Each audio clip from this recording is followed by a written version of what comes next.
Okay, let's take a look at the competitive analysis. First, let's start with Columbia's existing rivals. We've listed them out on the chart. Their biggest rivals are LL Bean, Patagonia, and Timberland, and North Face, which is represented by VF Outdoor Corp. LL Bean is a 100-year-old company and had annual revenue of $1.5 billion. They've dedicated over $26 million to our natural resources, for care of our natural resources. Patagonia is a privately held company with $540 million in revenue and had an increase of 30% over 2010 to 2011.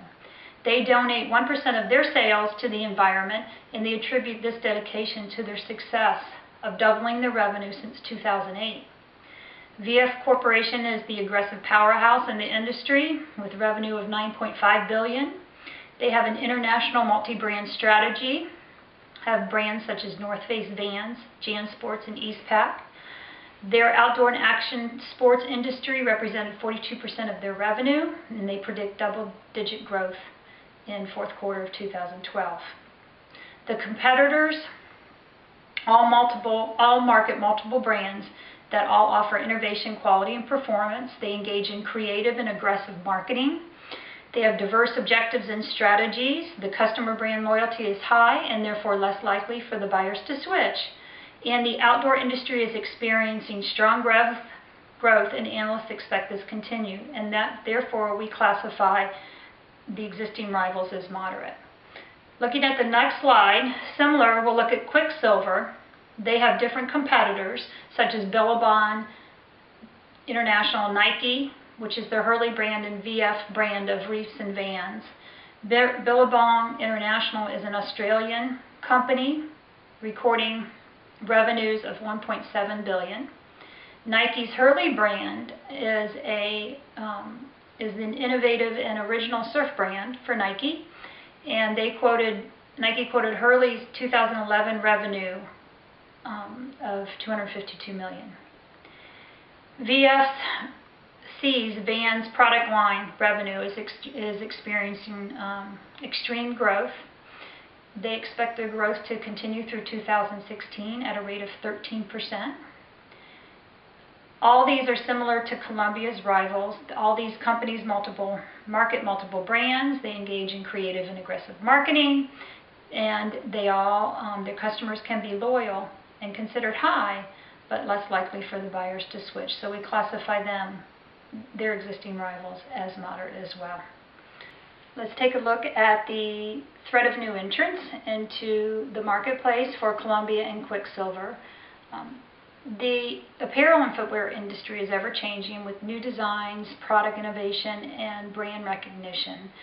Companies already in this market bring lots of experience, product development, and have high customer loyalty and strong brand preferences. Marketing costs are very high to enter into the market, and customers' acceptance to the product can be low. So therefore, for a new startup company to enter the market, we would consider it to be very low from a new market. But other factors have to be considered, such as the industry growth. And we have mentioned earlier that the growth is higher in this market in the outdoor and recreational industry. We experienced a 5% growth annually from 2005 to 2011, which is stronger in comparison to the down economic times we experienced. The possible new entrants into the market must be considered, such as Nike's Hurley product, which is in it, Under Armour, and Adidas. They all have strong financial resources and capabilities, and they easily can enter into the market. And because of these companies' easy entry into this market to compete with Columbia and Quiksilver, we consider the threat of new entrants as high.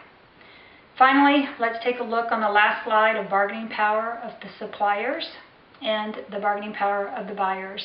We consider the bargaining power of the suppliers as weak for both companies for several reasons. Both companies outsource to independent factories outside the United States. They have multiple suppliers available to them, and they sign no long-term contracts with these suppliers. The agreement of the textile and clothing agreement in 2005 opened up new competitiveness in the suppliers market, and also new emerging markets for suppliers have appeared in different countries. Finally, the apparel and manufacturing suppliers are dependent on the apparel industry for survival to purchase their supplies. So we consider the bargaining powers of suppliers as weak. Finally, the bargaining power of buyers is strong. And factors that we considered is the amount of buyers is large in comparing to the number of sellers. Buyers are more sophisticated and educated and can easily research and compare products online. They have the ability to purchase, to delay their purchases with products, and hopefully maybe looking for reduced prices, maybe changing in the fashion trend or a new product innovation. They may wait for the new product to come out.